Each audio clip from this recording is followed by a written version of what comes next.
카레에 고넬료라 하는 사람이 있으니 이달리아 부대라 하는 군대의 백부장이라.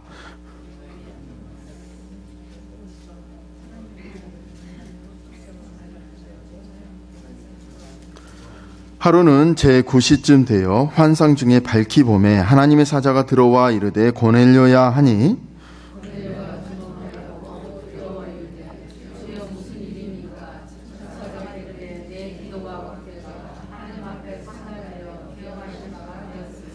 내가 지금 사람들을 욥바에 보내어 베드로라 하는 시몬을 청하라.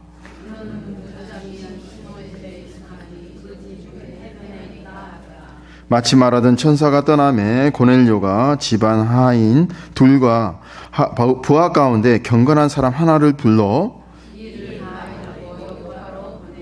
이튿날 그들이 길을 가다가 그 성에 가까이 갔을 때 그때에 베드로가 기도하려고 지붕에 올라가니 그 시각은 제6시더라.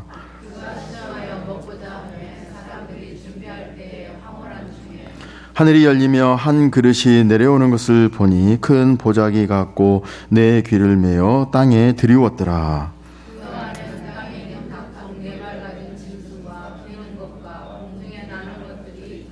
또 소리가 있으되 베드로야 일어나 잡아먹어라 하거늘.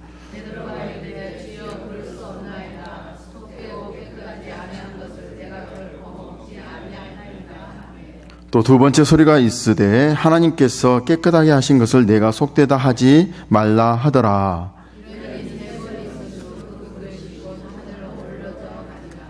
베드로가 본 바 환상이 무슨 뜻인지 속으로 의아해 하더니 마침 고넬료가 보낸 사람들이 시몬의 집을 찾아 문 밖에 서서 베드로가 그 환상에 대하여 생각할 때에 성령께서 그에게 말씀하시되 두 사람이 너를 찾으니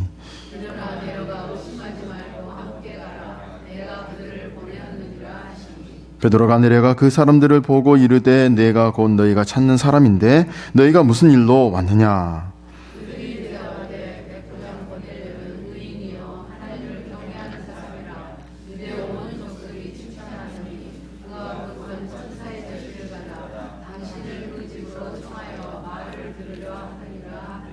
베드로가 불러들여 유숙하게 하니라. 아멘.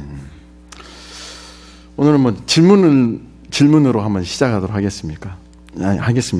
자, 여러분, 오늘 이 읽으신 본문 너무나도 잘 아시죠? 유명한 그런 이게 본문입니다. 성경을 좀 읽으신 분들은 이 사건 눈 감고도 그냥 어떤 사건인지 다 아는 그런 본문입니다. 여러분들 너무 잘 아시는 본문이기 때문에 사실 설교가 어려워요. 잘 아시니까. 결론을 알고 하니까 어려워요. 근데 이 묵상하다가 이 다른 점을 제가 이렇게 느꼈습니다. 오늘 평소에 이렇게 듣는 것과는 이렇게 다른 점을 이제 제가 말씀드리려고 하는데요. 질문 먼저 시작할게요. 이 본문의 주인공은 누구일까요? 자, 1번 베드로, 2번 고넬료, 3번 나 모르겠다. 항상 정답은 항상 먼저 있다는 것을 여러분들께 말씀드립니다.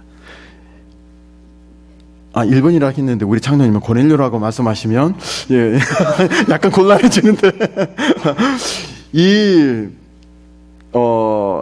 우리가 이 본문을 읽을 때마다 주인공을 우리는 항상 고넬료로 생각을 합니다. 왜 그런지 아세요?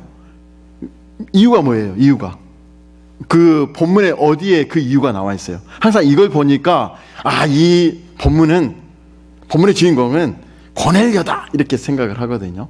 베드로는 어차피 주인공이니까 성경이 주인공이니까 이 본문은 고넬료라 이렇게 생각하는데 그 이유가요. 2절과 4절 그 파워포인트에 나옵니다. 2절과 4절을 한번 보죠. 2절과 4절은 우리 파워포인트 있으니까 함께 읽죠. 자, 시작. 그가 경건하여 온 지방과 더불어 하나님을 경외하며 백성을 많이 구제하고 하나님께 항상 기도하더니 고넬료가 주목하여 보고 두려워 이르되 주여 무슨 일이니까. 천사가 이르되 내 기도와 구제가 하나님 앞에 상달되어 기억하신 바가 되었으니. 이것 때문에 그래요. 네, 그죠? 보세요. 하나님이 베드로를 고넬료의 집에 보내서 그들을 구원하신 거. 이유가 나오죠. 뭡니까? 고넬료가 하나님을 경외하고 구제도 하고 또한 기도하는 사람이었기 때문이라고 우리가 생각을 합니다. 그러니까 고넬료의 그 기도, 구제가 하나님 앞에 어떻게 되었다고요? 상달되어 기억하신 바가 되었기 때문에 하나님이 고넬을 구원하신 것. 이건 굉장히 큰 사건이죠. 그래서요, 모든 사람들의 설교의 포커스가 다 사실 여기에 집중되어 있습니다. 그래서 결론이 뭐가 됩니까? 우리가 구원받기 위해서 여러분 열심히 기도도 하고 구제도 하고 해야 됩니다. 하서 이렇게 몰아갑니다. 예, 맞습니다. 그런데요, 보십시오. 선한 일이 하나님의 마음을 움직이게 할까요? 선한 일이 구원으로 이르게 합니까? 안 합니까? 자, 정답 1번 한다, 2번 안 한다. 또 제가 아까 1번이 정답이라고 말을 해가지고 헷갈리시죠? 이번에 정답은 2번이었습니다. 안 해요. 지난 야외 예배 때 제가 말씀을 드렸죠? 기억나십니까? 지난 야외 예배 때 성경 구절이 뭔지 기억나시나요? 네. 벌써 잊어버렸어요. 그래서 이 목사가 설교할 맛이 납니다. 왜냐하면 자꾸 잊어버리거든요. 자, 에베소서 한번 가죠. 에베소서 지난번에 읽었던 본문이 에베소서 2장 8절 9절. 이 파워포인트 있으니까 우리 찾지 마시고 함께 읽자. 자, 시작. 너희는 그 은혜에 은하여 믿음으로 말미암아 구원을 받았으니 이것은 너희에게서 난 것이 아니요 하나님의 선물이라. 행위에서 난 것이 아니니 이는 누구든지 자랑하지 못하게 함이라. 아예 에베소서에는요 못을 받고 있어요. 뭐라고요? 인간의 그 어떤 선한 행위로는 절대 구원이 없고 오직 무엇으로요? 하나님의 은혜로, 하나님의 은혜로만 받는다고 딱 선포하고 있습니다. 그렇기 때문에 오늘의 이 사실 본문의 주인공은 고넬료가 아니에요. 누굽니까? 고넬료 아니까 누구예요? 베드로예요. 베드로. 우리는 오늘 이 고넬료의 그 구제와 선행에 관심을 두지 말고, 물론 그것도 맞습니다. 둬야 됩니다. 그러나 오늘 설교의 이 본문의 주인공이 베드로라고 한다면 베드로의 우리가 초점을 맞춰야 돼요.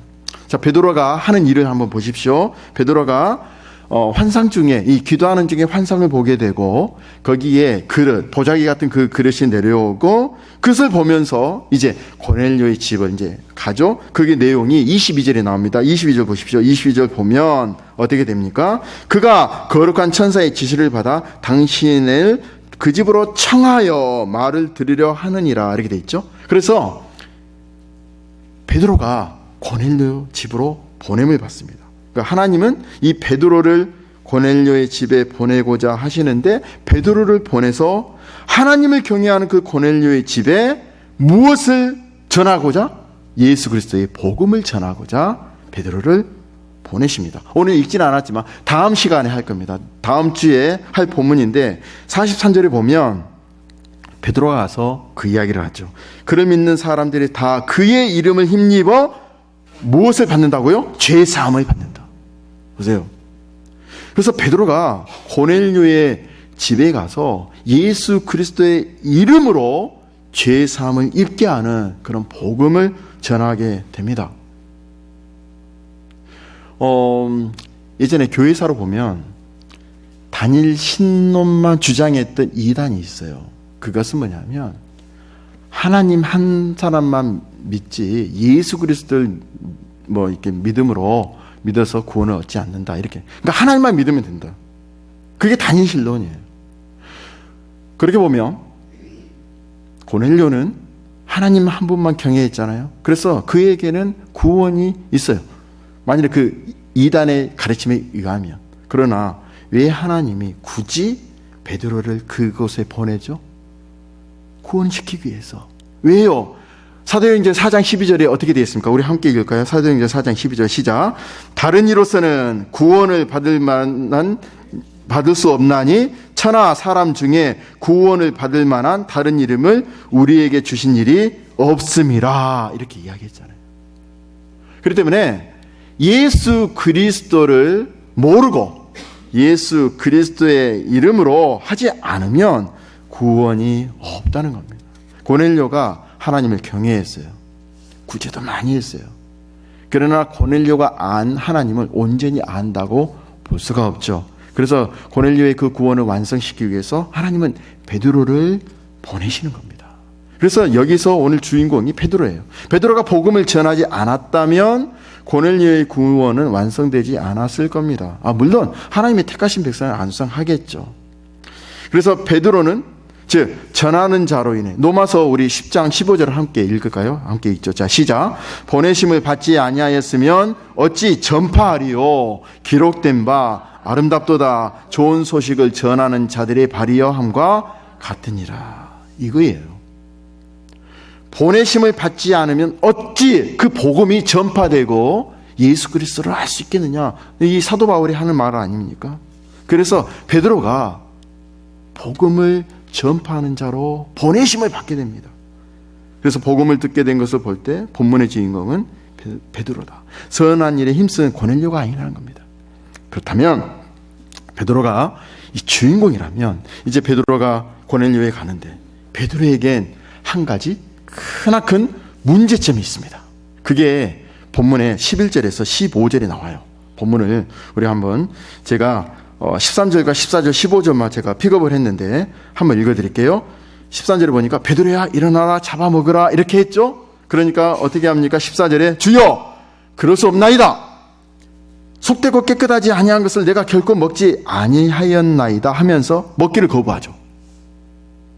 그러니까 다시 하늘에서 외치기를 15절에 보니까 하나님께서 깨끗하게 하신 것을 내가 속되자 하지 말라 이렇게 이야기를 하고 3번 있은 후에 그릇이 하늘로 올라갔던 그 내용을 보면서 이 베드로의 문제점을 우리가 알 수가 있어야 됩니다. 자, 이 본문을 볼 때 그 그릇 안에는 뭐가 있을까? 그것은 평소에 유대인들이 율법에서 규정한 부정한 음식이 있었음을 우리가 알 수 있습니다. 예를 들어서 삼겹살 같은 거. 예. 삼겹살 좋아하시죠? 네. 삼겹살은 무슨 고기죠? 무슨 고기를 하셨으면 돼지고기라고 이야기하셔야죠. 네, 돼지고기입니다. 돼지는 되새김질을 하지 않기 때문에 율법에서나 또 유대인들이 부정한 음식으로 이렇게 규정을 했습니다. 아마 그 그릇 안에는 우리가 좋아하는 삼겹살이 막 있었을 거예요. 네. 또 거기에 뭐가 또 들어있을까요? 고등어가 있었을 것 같아요. 고등어가 왜 부정한 음식일까요? 빈들이 없잖아요. 그렇죠? 예. 아무튼 이런 것들. 근데 우리는 열심히 요즘 삼겹살 잘 먹고 고등어 잘 먹고 있습니다. 그러니까 음식에는 자유하십시오. 이러한 당시에 부정한 음식들이 가득 차 있는 것을 보고 난 지금까지 그런 것을 먹는 적이 없습니다. 먹으라 해도 저는 안 먹겠습니다. 이렇게 하고 있다는 거예요. 그런데 하나님이 계속 먹으라고 하거든요. 그러면 3번이나 먹게 하려고 하는 그 하나님의 의도를 알아야 되지 않겠습니까? 그렇지 않아요? 한 번 하고 거부하고 그래? 그러면 네 맘대로 해라 이렇게 한 게 아니라 계속해서 3번씩 베드로에게 먹어라 이렇게 이야기를 하신다면 하나님이 거기에 하나님의 의도가 담겨 있다는 것을 우리가 볼 수가 있다는 겁니다. 결론적으로 이제 먼저 한 이 말씀을 드리면 부정한 것으로 여기는 것을 먹든 안 먹든 사실 그것은 하나님 앞에 중요한 문제가 되지 않다는 겁니다. 그렇게 먹어라 이렇게 한 것은. 자, 예를 들어서요. 유대인들이 부정한 것으로 여긴 그 돼지고기를 이게 먹든 안 먹든 그것이 구원과는 그렇게 구원에 영향을 주는 것이 아니라는 것이죠. 돼지고기를 먹으면 구원이 없고 돼지고기를 먹지 않으면 마치 구원이 있고 믿음이 있는 것 그게 아니라는 겁니다.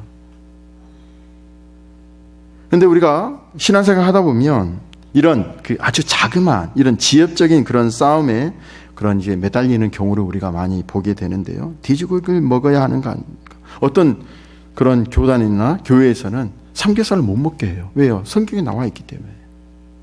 그거 가지고 지엽적인 문제인데 그거 가지고 싸워요. 또 우리가 흔히 가장 그 이슈가 되는 게 뭐죠? 주일이에요. 주일에 대해서 이야기를 하죠. 한쪽은 이 규정을 합니다. 안식일 규례처럼 주일을 지켜야 한다. 이런 측이 있고, 또 다른 한쪽은 안식일 규례는 구약으로 끝났으니까 주일을 따로 지킨다는 것은 신약에는 없다. 이렇게 주장한다는 거죠. 여전히 디베이트가 되고 있습니다. 그런데 이런 이제 큰 주제를 놔두고 아주 작은 그런 주제, 주일에 돈을 써야 되는가 안 써야 되는가, 가서 음식을 사 먹을 수 있는가 안 사 먹을 수 있는가, 그거 가지고 우리 성도끼리 싸우고 막 싸워요. 근데 하나님은 주일에 돈 쓰든 안 쓰든 그것에 우리 하나님은 신경 쓰지 않습니다. 사실 주일에 돈을 써도 된다고 하는 것이나 쓰면 안 된다고 하는 거 똑같이 그들이 주장하는 것은 자기 신앙이에요. 자기 신앙이에요. 자신이 옳다고 여기는 신앙을 서로 상대방에게 요구하고 있다는 것이죠. 이것이 잘못이라는 겁니다. 자, 베드로에게 있어서 부정한 음식을 먹지 않은 것이 베드로의 신앙이었어요. 그런데 하나님은 베드로가 신앙으로 생각하는 것, 자기의 신념으로 생각하고 있는 것, 이것을 현재 지금 무너뜨리는 그런 말씀을 하고 계신다는 겁니다. 그러니까 하나님은 과연 베드로에게 왜 이렇게 할까요? 하나님이 왜 베드로를 부르셨습니까? 왜 사도로 삼았습니까? 그래서 바로 베드로에게 그리스도를 알게 하신 것. 그 이유는 바로 베드로 자신을 위한 게 아니라 하나님이 부르시는 다른 사람들을 위한 것이었음을 베드로는 알았어야 되는 거예요. 그러니까 다른 사람을 위해서 살으라고 우리를 부르셨다는 거예요. 우리도 마찬가지입니다. 그런데 우리는 내 신앙을 앞세워서 다른 사람을 대할 때가 많이 있지 않습니까? 제가 미국에 이렇게 이제 와서 처음에 있었던 곳은 이 학생교회였기 때문에 그런 사실 문제가 없었는데, 이제 연구소가 이제 옮기는 바람에 이제 다른 주로 갔는데요. 이제 교회를 정해야 되지 않습니까? 근데 그 교회가 그곳에 네 교회가 있었는데 세 교회는 새벽 기도가 없고 한 교회만 새벽 기도가 있었어요. 저는 교회 생활할 때 새벽 기도가 없는 교회는 저는 영성이 없다고 생각하고 아예 거들떠보지 않고 무조건 어떤 목사님인지 상관없이 새벽 기도가 있는 그 교회를 정했어요. 그러면서 제 마음속에 어떤 마음이 들었냐면, 어떻게 목사가 새벽 기도도 하지 않는 교회가 교회냐, 저는 그렇게 생각을 했어요. 근데 나중에 곰곰이 생각해 보니까 그 교회들이 다 빌려 쓰는 교회거든요. 그럼 미국 교회에서 혹시 너희는 수요 예배와 주일 예배께 허락하지 않는다 하면 못 쓰는 거잖아요. 아무리 하고 싶어도 못 할 수 있잖아요. 저는 그런 생각하지 않았어요. 저는 제 자신의 기준으로만 생각하고 내 잣대로 판단해버리고 정죄하고 그렇게 해버린 거예요. 이게 내가 갖고 있는 신앙이에요. 자기 신앙이에요. 혹시 여러분은 그런 거 있지 않습니까? 다른 사람을 볼 때 내가 딱 갖고 있는 것으로 판단해버리고 여기에 들어오지 않으면 교제도 안 해버리고, 혹시 이런 게 있지 않습니까? 제가 그 연구소에 있으면서 상당 기간 동안 그 목사님들은 목사를 안 봤어요. 얼마나 교만한 그런 신앙을 갖고 있었습니까? 우리 교회 목사님만 새벽기도 하니까 이 영생 있는 목사라고 생각한 거예요. 얼마나 교만합니까? 지금 그 예전에 생각을 하면 같은 목사로서 너무나도 죄송해요. 사실 정말 부끄럽고. 그럼 미국 교회는 잘못됐습니까? 미국 교회 새벽기도 하는 데 없잖아요. 안 그래요? 이런 잘못된 내 신앙. 그런데 우리는 내 신앙을 앞세워서 다른 사람을 대할 때가 많다는 거죠. 이 그리스도의 말씀과 그리스도의 복음으로 나아가는 게 아니라 자신이 이제까지 배워왔고 알아왔고 몸에 배인 자기 신앙으로 사람을 대한다는 겁니다. 어떤 사람이 자기 교회에서, 자, 우리 교회는 이게 종이 예전에 있었습니까? 종 땡땡땡 치고 시작하는 데서 자라온 사람은 우리처럼 종이 없는 교회에 들어오면 무슨 생각이 들까요? 저 교회는 예배를 시작한 거야, 안 한 거야? 이렇게 생각했죠. 안 그래요? 그게 그렇게 판단하는 그 자체가 자기 신앙이라는 거예요. 자기의 경험을 가지고 내세워. 그래서 이 부정한 음식을 먹으면 안 된다고 믿는 그런 베드로는 다른 사람에게 부정한 것을 먹지 말라고 강요했을 것 같아요. 만약 먹는 사람이 있다면 그 사람은 신앙인으로 간주하지 않았겠죠. 그런데요, 고넬료는 이방인이었습니다. 유대인이 아니에요. 로마의 병사였어요. 100명을 거느리고 있는 병사였습니다. 군사였습니다. 그런데 이 하나님이 이 고넬료에 나타나셔서 사람을 베드로에게 보내라고 합니다. 음식을 구분하는 베드로에게 로마인은 이방인이었어요. 그리고 그들과 함께 교제하지 않고 함께하지 않는 것이 베드로의 신앙이었습니다. 그런 베드로에게 하나님이 아무리 고넬료가 하나님을 경외한다, 구제 잘한다, 그래서 하나님을 정말 섬기고 있으니까 그 사람에게 사람을 보내라고 해봐야 베드로는 자기 신앙으로 그 사람들을 거부할 것이 뻔하지 않습니까? 안 그래요? 그래서 먼저 베드로에게 하나님께서 그 환상을 주셔서 먹게 하셨다는 것을 우리가 이해를 해야 돼요. 행함으로 선한 행위로 구원을 얻을 수 없어요. 그래서 우리 고넬료를 그러면 어떻게 해야 될까? 이 생각을 해야 될까? 그것은 바로 하나님이 이 고넬료의 기도와 구제에 대해서 이 기억하신 바 되었다고 말하는 것은 그 고넬료의 그 행위를 높이기 위해서가 아니라 하나님이 고넬료를 구원하시기로 작정하셨다, 용납하셨다, 이렇게 보는 게 좋습니다. 그러니까 하나님이 작정하신 자, 선택하신 자, 용납한 자를 사람인 베드로가 자기식의 신앙을 고집하면서 거부할 수가 없음을 깨우치기 위해서 부정한 것을 담은 광주리를 내리시게 했다는 것으로 우리가 이해를 해야 되는 거예요. 하나님이 작정한 사람을 자기 신앙과 고집으로 배척하지 말라는 겁니다. 베드로에게 필요한 것은 하나님이 용납하신 것을 자신도 받아들이라는 거예요.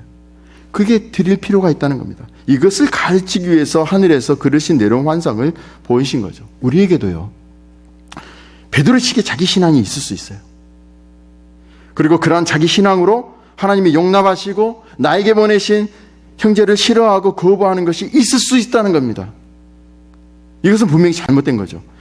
예수님은 그렇게 약하고 그렇게 더러운 사람을 위해서 피를 흘려주셨거든요. 그리고 예수님의 피로 인해서 우리가 다 깨끗해졌잖아요. 예수님이 깨끗하다고 하신 것을 자기 신앙을 내세워서 야, 더럽다, 악하다, 이렇게 할 수 없다는 겁니다. 자신의 신앙을 다른 사람에게 요구하는 것은 더욱더 안 된다는 거예요. 내가 이렇게 하니까 너도 이렇게 해라. 상대방을 자신의 신앙으로 끌어가는 것에 지나지 않다는 겁니다. 우리는 이것을 주의해야 된다는 겁니다. 우리 성도의 신앙은요, 다른 사람을 위해서 주어진 것임을 알아야 됩니다. 여러분, 이해가세요? 이 말이 이해가세요? 우리의 신앙은 다른 사람을 위해서 주어진 것을 알아야 돼요. 복음화대에 참석하면서 고명지 목사님이 이런 예를 하나 드셨어요. 뭐냐면, 포항에 우리 그때 셰퍼드 콰이어 참석하신 분들은 이게 들었겠죠. 포항에 어느 한 아주 부자인 여자분이 교회에 방문하셨대요. 방문했는데 어느 순간인가 교회를 안 나오는 거예요. 아무리 연락을 해도 또 오시라고 해도 이유를 대지 않고 왜 안 나오신가 해서 이제 그 목사님이 찾아가셨다는 거예요. 그래서 이유를 물어보니까 어떤 말을 들었냐면, 이제 처음 나오셨으니까 또 이제 등록 신방 이렇게 이제 가잖아요. 이제 가는데 한국은 그 권사님들과 함께 이렇게 가잖아요. 그 중에 한 분, 권사님 그분 한 분이 이제 그 신방 가방 있죠.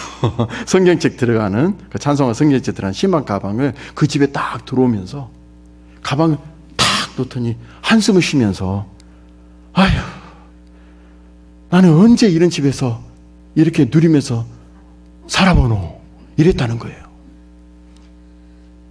그것을 그 부자인 여성이 듣고 시험에 든 거죠. 왜요? 자신은 포항에서 제일 가는 부자, 돈을 그렇게 많이 가졌음에도 불구하고 뭔가 공허하고 뭔가 허황된 그런 삶을 산 것 같아서 겨우 이제 교회에 나와서 교회에 뭔가 이 돈으로 채울 수 없는 뭔가를 내가 찾으려고 했는데 교회를 열심히 다니는 권사님이 아유, 나는 언제 이런 것을 누려볼까? 이런 말을 듣는 순간 아, 교회도 별거 없구나, 이런 생각을 가졌다는 거예요. 여러분, 제가 말씀드렸죠? 성도의 신앙, 이것은 다른 사람을 위해서 주어진 것을 알아야 된다는 겁니다. 자, 그렇기 때문에 어떻게 하면 저 사람에게 그리스도의 마음을 보여줄까? 내가 믿는 예수를 나타낼까? 이런 관심을 두어야 한다는 거예요. 다시 베드로로 돌아갑니다. 부정한 것을 먹지 않는 것을 요구한다거나 베드로에게 막 이렇게 요구하고 하면 베드로는 그 신앙으로 인해서 고넬료가 시험에 들 수밖에 없다는 거예요. 마찬가지 우리도 마찬가지. 주일에는 돈을 써라 말라는 이것은 그리스도의 마음을 보이는 것과는 전혀 상관이 없잖아요. 그러니까 말하지 마세요. 자기식의 신앙은 절대 말하지 마세요. 우리가 말을 할 수 있는 것은 오직 예수 믿으면 구원을 얻는다, 이 말씀밖에 없다는 거예요. 자기 신앙을 보일 뿐이에요. 그래서 사도 바울은 이런 고백을 하지 않습니까? 우리 로마서 14장 21절 한번 띄워주세요. 로마서 4장 21절 우리 함께 읽죠. 자, 시작. 고기도 먹지 아니하고 포도주도 마시지 아니하고 무엇이든지 내 형제로 거리끼게 하는 일을 아니함이 아름다우니라. 무슨 말입니까? 사도 바울은요, 만일에 어떤 사람이 내가 고기를 먹는 것 때문에 시험이 들면 나 평생 고기 안 먹겠다 이거예요. 왜요? 누구 때문에요? 형제로 거리끼게 하지 않기 위해서. 여러분들이 가지고 있는 자기식의 신앙이 있어요. 나는 절대 주일 내 물건 안 사요. 그러면 사지 마십시오. 여러분 그대로 하세요. 하지 마세요. 그러나 강요는 마세요. 한 사람이 시험에 들어서 예수를 떠나면 안 되잖아요. 교회를 떠나면 안 되잖아요. 베드로가 복음을 전하지 않았다면 고넬료 구원은 완성되지 않았겠죠. 베드로 이 베드로를 이렇게 보면서 자신의 잣대로 함부로 산결을 평가하는 거, 이것은 복음 전도하는 데 있어서 가장 큰 걸림돌이 된다. 그래서 이방 사람 고넬료 전도하기 위해서 하나님이 무엇을 하십니까? 먼저 베드로를 변화시키는 겁니다. 지금 그 작업을 하고 있는 거예요. 우리도 마찬가지예요. 우리가 하나님이 쓰시고 기뻐하시는 복음 전도가 되려면 베드로와 같은 모습이 있다면 그것이 변해야 된다는 거예요. 그러면서 본다면 베드로는 아직 현재 지금 고넬료를 만나는 그 순간까지 하나님이 쓰실 수 있는 온전한 도구가 아니었다는 것을 우리가 알 수가 있죠. 그것은 베드로에게는 아직까지 율법적인 구별 의식이 있었기 때문이라는 겁니다. 고넬료는 이방인이었어요. 이방인에게 가기 위해서는 이스라엘은 깨끗하고 이방인은 더럽다, 이런 구별 의식이 없어져야 되겠죠.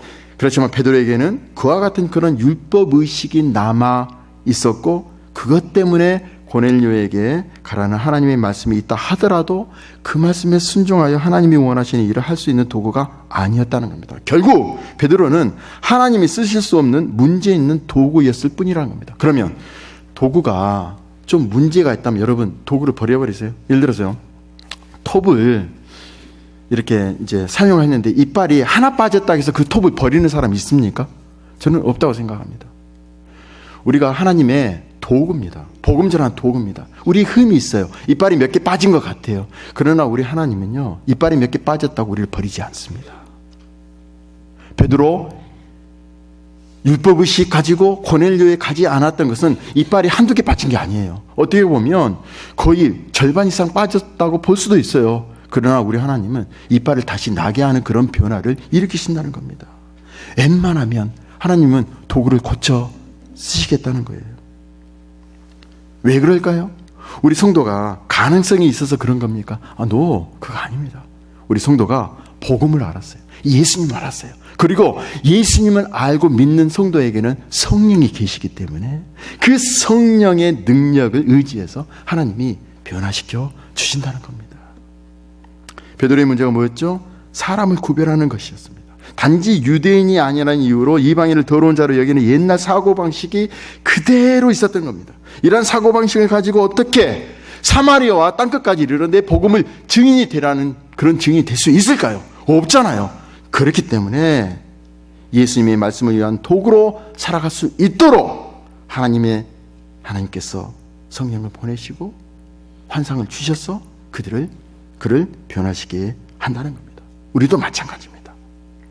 앞서 말씀드린 대로 우리 자신을 가리켜 하나님의 일에 쓰여지는 도구라는 말, 우리가 서슴지 않고 우리가 할 때가 있어요. 하지만 내 자신이 과연 온전한 하나님의 도구인가, 이거에 대해서 우리가 생각을 해봐야 됩니다.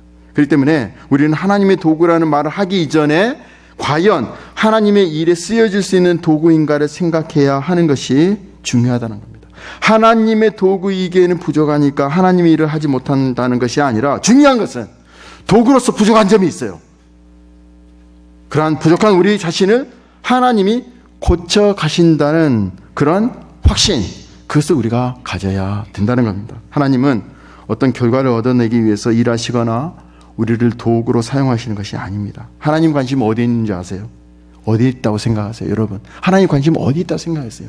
그것은 하나님의 사랑이 여러분 자신에게 있다는 것입니다. 그래서 고넬료와 베드로 사이에 하나님이 개입을 하십니다. 성령이 개입하셔서 그 일을 이루어 가십니다. 보세요. 그래서 우리는 여기서 왜 베드로를 굳이 보내셔서 복음을 전파하게 하실까? 그 하나님 마음을 알 수 있어야 된다는 거예요.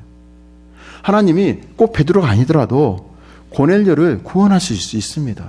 근데 왜 베드로를, 이렇게 톱니가 많이 빠진 흠집이 있는 베드로를 굳이 이렇게 고치셔서 보낼까?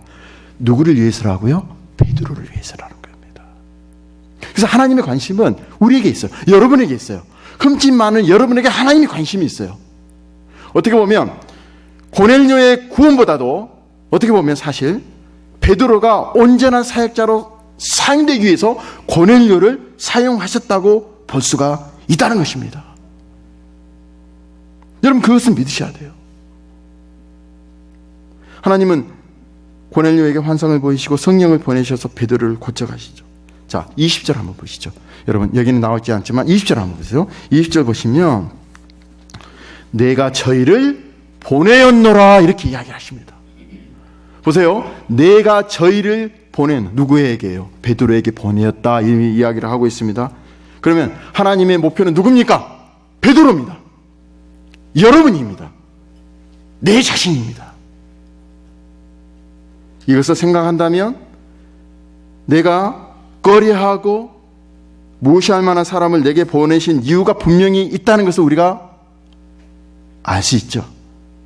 바로 나 자신을 위해서 여러 사람들이 있게 하신다는 겁니다. 나를 힘들게 하기 위해서 나에게 문제가 되는 이웃을 때로는 하나님이 보내시는데, 그 이유가 문제투성인 나를 고치시기 위해서라는 것을 우리가 잊어서는 안 된다는 거예요. 저는 아까 그 포항 부자 여인을 그 교회에 보내신 이유를 우리가 자신앙을 그리스도의 마음을 전해야 된다. 목사님은 거기까지만 이야기하시지만 저는 그걸 다시 한번 생각해 봤어요. 왜 하나님이 그 포항의 부자인 여인을 그 교회에 보내셨을까? 저 묵상하는 중에 이게 생각이 났어요. 바로 그 권사님을 위해서다. 동의 안 하세요? 저는 그 부자 여인을 왜 보냈을까? 그 부자인이 구원을 받았는지 안 받았는지 저는 몰라요. 보내신 이유는 그 권사님을 뭘 보여줘요? 지금까지 내가 믿고 왔던 이것이 전부 허망한 것이었구나. 이것을 깨닫기 위해서 보내주지 않았을까? 그 생각이 어제 설교 준비하는데 꽉 생각이 나더라고요. 저는 그 생각하면서 은혜를 많이 받았어요. 오늘 이것을 준비하면서 맞다. 왜 내 주위에 이렇게 어려운 사람이 많을까? 왜 나는 요즘 이렇게 어려운 일들이 많지? 이것은 하나님이 여러분을 사랑하시기 때문에 그렇다는 거예요. 믿습니까? 여러분 그걸 믿으셔야 돼요. 그 권사님이 그 목사님으로부터 만일에 그 말을 들었을 때 얼마나 창피했을까? 그러나 그런 창피한 그것을 하더라도 우리 하나님은 그것을 드러내서 이제 진짜 믿음이 무엇인가를 그 권사님이 저는 주었다고 생각을 합니다. 베드로요, 나중에 이제 모든 그런 이제 이 이방 지역을 돌아다니면서 선교하잖아요. 그렇죠? 나중에 이 베드로가 이 환상 사건을 생각했을 때 얼마나 그냥 들어가고 싶었을까? 그 생각을 해요. 야, 내가 그때 내 제정신이 아니었구나. 내가 어떻게 이렇게 내 신앙을 가지고 이런 구원받고 작정된 사람들을 내가 복음 전다는데 내가 이렇게 쓰임을 받는데 내가 이것을 가지고 있었을까? 얼마나 부끄러웠을까요? 그렇기 때문에요, 우리는 모든 일에서 누군가를 탓할 수가 없는 것이고 바로 나 자신의 문제를 보는 것이 삶의 지혜인 줄 믿습니다.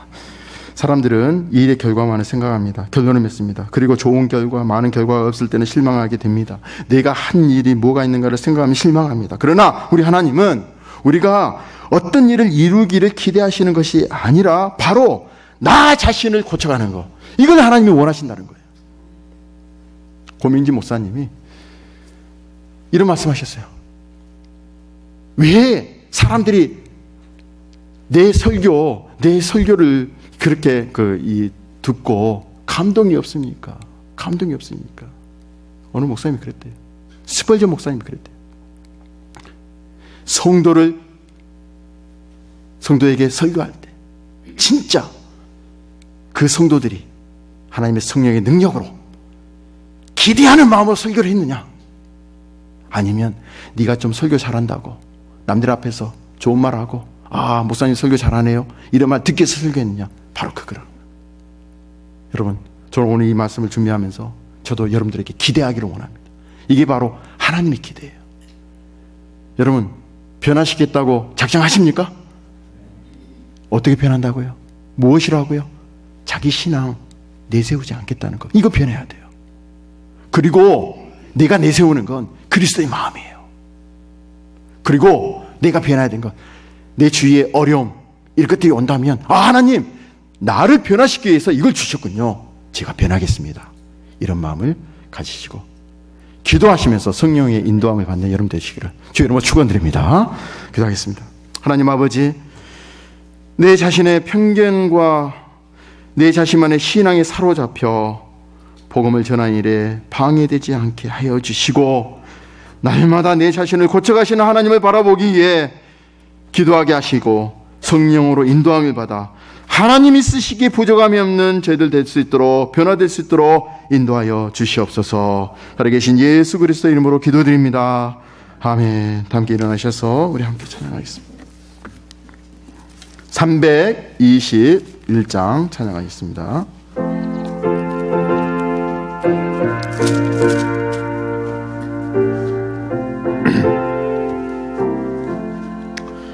날 대속하신 예수께 내 생명 모두 드리니 늘 진실하게 하소서. 내 구주 예수여, 나 구주 위에 살리라.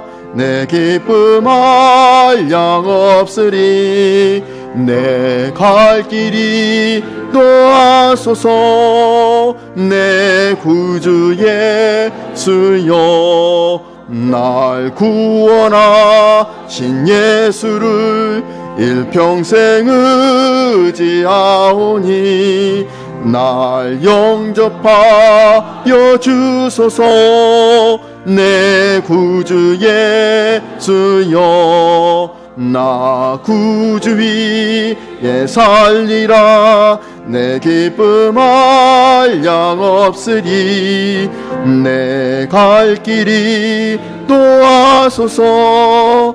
내 구주 예수여 주 십자가에 달리사 날 자유하게 했으니 내 몸과 마음을 주 위에 다스게 하소서. 나 구주 위에 살리라 내 기쁨 한량 없으리 내 갈 길이 노하소서.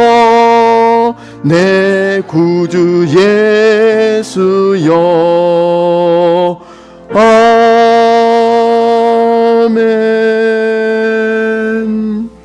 이제는 나를 구원하기 위해서 그 십자가에서 온몸을 찢기시면서까지 사랑하시는 우리 주 예수 그리스도의 무한하신 은혜와 하나밖에 없는 독생자 예수 그리스도를 보내시기까지 사랑하신 하나님의 크신 사랑하심과 우리 안에 늘 살아계셔서 역사하시며 교통하시며 늘 마음에 감동을 주시는 성령님의 위로 충만, 교통 충만하심이 복음의 파수꾼으로서 복음을 전하는데 내가 가지고 있는 편견 때문에, 내가 가지고 있는 신앙 때문에 복음의 걸림돌이 되지 않겠다고 다짐하고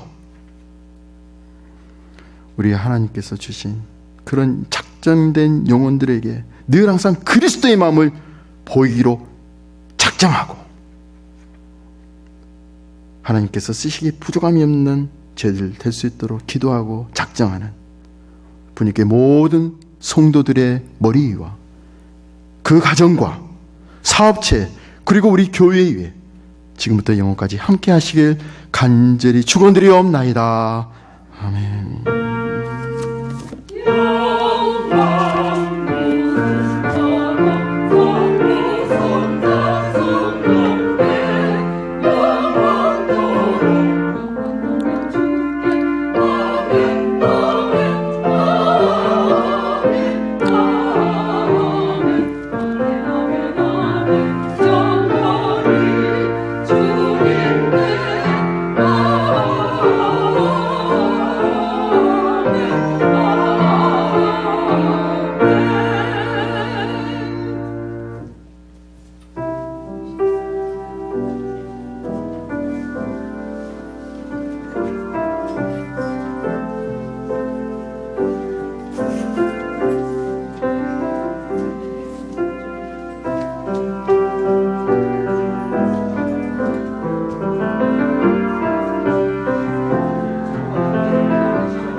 시작할 때